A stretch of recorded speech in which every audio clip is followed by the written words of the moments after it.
A lot of people ask me what I charge my clients to do work for them, and I wanted to share some of the, I don't know, reasons why I charge the way I do and what I charge. Okay, right now I have one of my clients' quilts on the long arm, and I'm going to share with you like the specifics of how I charge my clients. I charge the length times the width, and then you get this big number, and then you multiply that big number times 0.02, and then you'll get the price per square inch. That's what I charge to do work for that quilt. Here in Texas, if you don't know what to charge and you're new to this business, I recommend that you go to different quilt shops and act as if you're a client and say, hey, I have a quilt and my quilt is this size, and ask them what they charge. So here's my client's quilt right in my hand. I get one edge of the quilt, one edge, and I love this thing. Guys, if you do long arming, quilting, anything like that, Fawns and Porter's, what is called 120 long tape. So I get my tape, maybe I should pull you out a bit. And usually when a client is in my house, this is a mailed in quilt, my client comes to my house and I measure it in front of them. Then the quilt does sometimes, depending on how much quilting is on there, it does decrease in size about an inch or two, depending on how dense or how not dense it is. So this quilt is, now a lot of clients will measure the quilt for you, but I recommend you measure no matter what, because you want to make sure that you're measuring the right measurement, because they may get a ruler, they're doing it on the floor, and they don't have one of these. Okay. So the measurements for the quilt that I had here, I put it back on because it looked pretty. It's 84.5 by 103.75. What I do is I multiply those two numbers, and I ended up getting this huge number. Well, that's the number. That is how many square inches this quilt block has. Like I said, I charge 0.02. So I'm gonna get my handy dandy calculator, multiply 0.02. So this is what I'm going to charge the client for quilting the quilt only. When you're quilting for a client, they sometimes want more density, less densely quilted quilts. It just depends on the client. Sometimes they even want it custom. That quilt that I did for my client that I just finished, I charged her, well, I had it so long, so I gave her kind of a deal on it. But for custom quilting, you charge 4 to 5 cents. Some custom quilting is 8 to 7 cents, so it'll be 0.07, 0.06, depending on the kind of time and investment you're putting in a quilt. Now, custom quilting takes about 4 to 5 times more hours than it takes for a random panto edge-to-edge quilt. You make more money on edge-to-edge than you do in custom. Let's talk, do you charge for bobbins or you don't charge for bobbins? I had a friend of mine, she is a long-arm quilter in San Antonio, and she was charging, I think, $2 a bobbin. And she ended up using 5 bobbins, so she charged $10. And let me just be very clear. For some reason, when someone sees $2 for them being charged for this, people think they're getting ripped off. You're charging me $2 for that. But they don't understand that they're being charged $2 for this and $2 for this. Like the top and bottom, right? And so what I do is I don't charge for bobbins at all. I give a set price for, it's called a thread charge. People can leave with a feeling of, you charge me $2 for this? And you charge me $10 for 5 of these? That's not a lot. But they don't understand that you also use this. So my recommendation is don't add a setup fee, don't add a charge bobbin fee, do a thread fee. Do a one set thread fee. I charge for like this large quilt, I'll probably charge about $8 to $10, depending, probably $8 for this large. It's like a queen size, give or take quilt. So for king queens, I charge about $8 to $10, probably $10 for a king, $8 for a queen. Simplify it for them.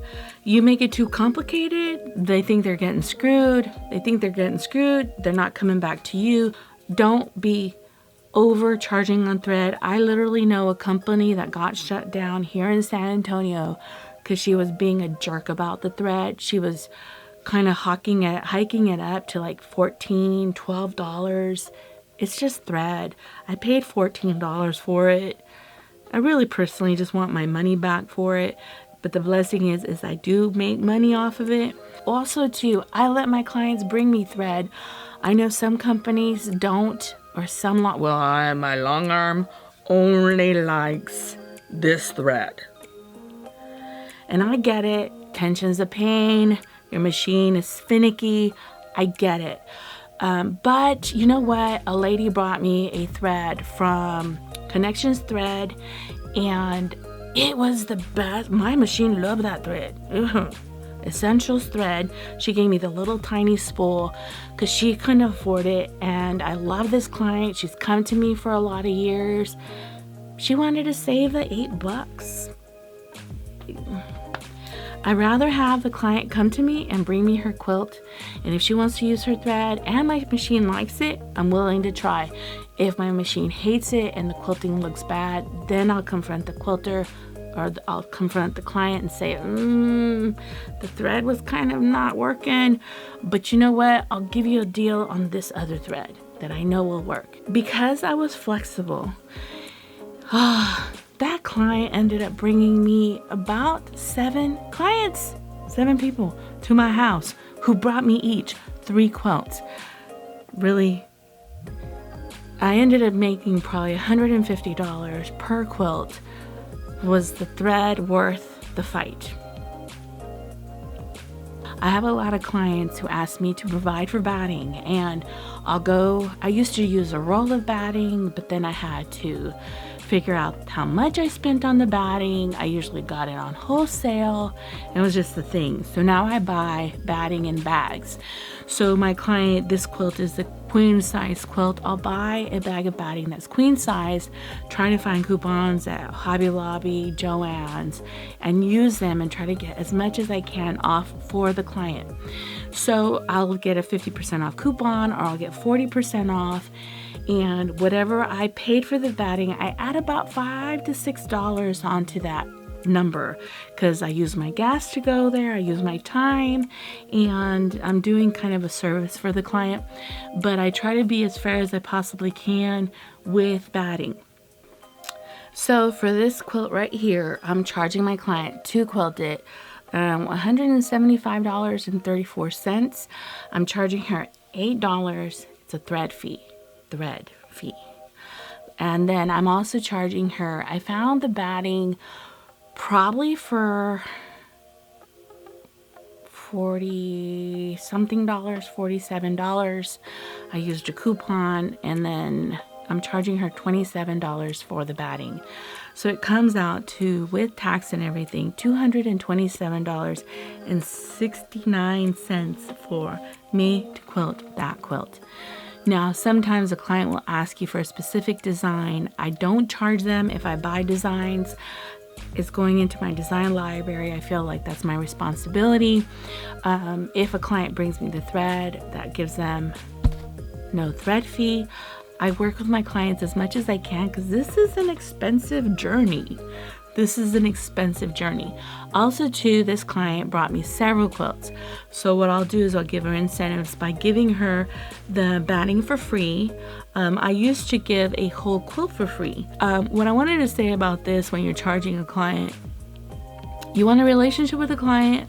You want your client to feel like they really got blessed by coming to you.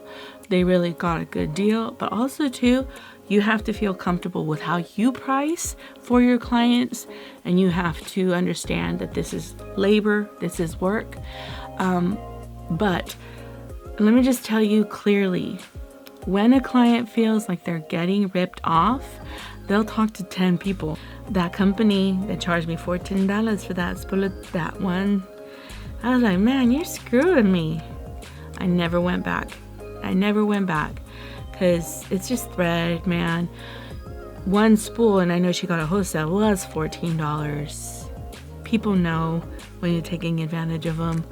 They may not say it to you when you're doing it, but they know, and it gives that icky, yucky feeling, and they'll tell everybody, and within a year after that, that woman's business, she had to shut it down. She stopped getting people coming to her. Yeah, so the guy who did the construction work for me, I loved his work. I loved how he worked, but he wanted the money more than my relationship. And to be honest, if he would have done things right and not been sneaky, manipulative, or underhanded, I would have had him tile this room, and I have a back house. I would have had him fixing my back house, my back deck. I mean, I had work for this man, but because of the underhanded behavior, because of him wanting the money more than the relationship, and because it gave me a yucky feeling in my stomach and like a yucky feeling in my soul. And so now I still want him to do work for me, but do I want to deal with the yucky feeling? No. And that's how people don't want to deal with yucky feelings.